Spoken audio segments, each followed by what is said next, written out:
slowly awake from the serene sleep I had just experienced the night before, I realized I'm late for work. Again. I check the clock. It's 8:30. I spring out of bed, realizing I should be arriving for work at the World Trade Center. After scurrying out of bed, I get dressed in my striped black work pants and blood red colored jacket. Once I'm dressed, I drive out of my house in my 2000 Cadillac for a long day of excitement at the Twin Towers. I'm just arriving at the South Tower when I catch a glimpse of the clock. It's 8:47 a.m. Suddenly, a black cloud of ash and smoke fills the sky. Before I even know what's happening, an American airline hit the side of the North Tower.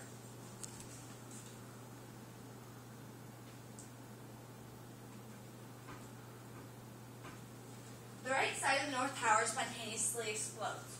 The red and orange flames are deteriorating the steel framework of the North Tower.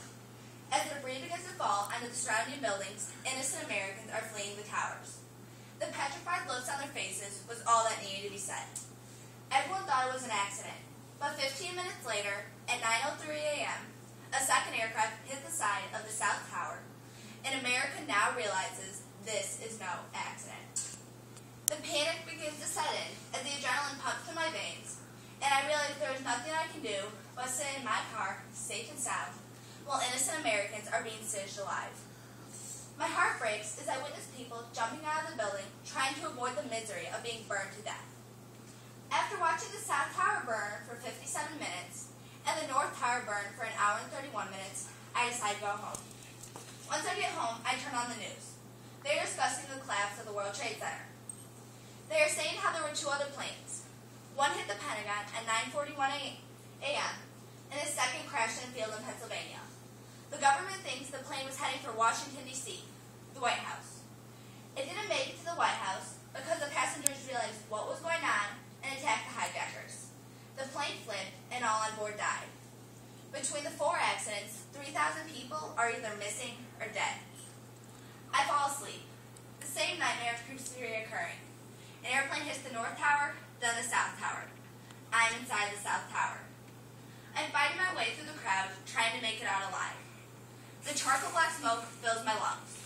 I stick my head out the window, desperately gulping for fresh air. No fresh air comes. I look for the nearest exit, except there is no exit. I'm 65 levels up, and the only way I will have a chance of surviving is by jumping out of the window. I begin to climb up to the ledge. I'm weak. The smoke is killing me. I'm on top of the window. I take a deep, smoke-filled breath and jump. Splat! I wake up, and I'm covered in a puddle of sweat and tears. While resting later that day, I received a phone call from the New York City Fire Department. They informed me that my best friend Maddox has been killed along with 342 other firefighters who are trying to find survivors of the attack. I have to go back to the towers to honor my best friend. Once I arrive at the towers, I burst into tears. Everything is absolutely destroyed. I overhear two policemen talking. They are discussing about how there were 19 hijackers. They used smuggled knives to hijack the planes. They stabbed a passenger, a flight attendant, and both the pilots, then took over the planes. I want to know more. I need to know more. I interrupt their conversation. How many survived the planes, I questioned. None.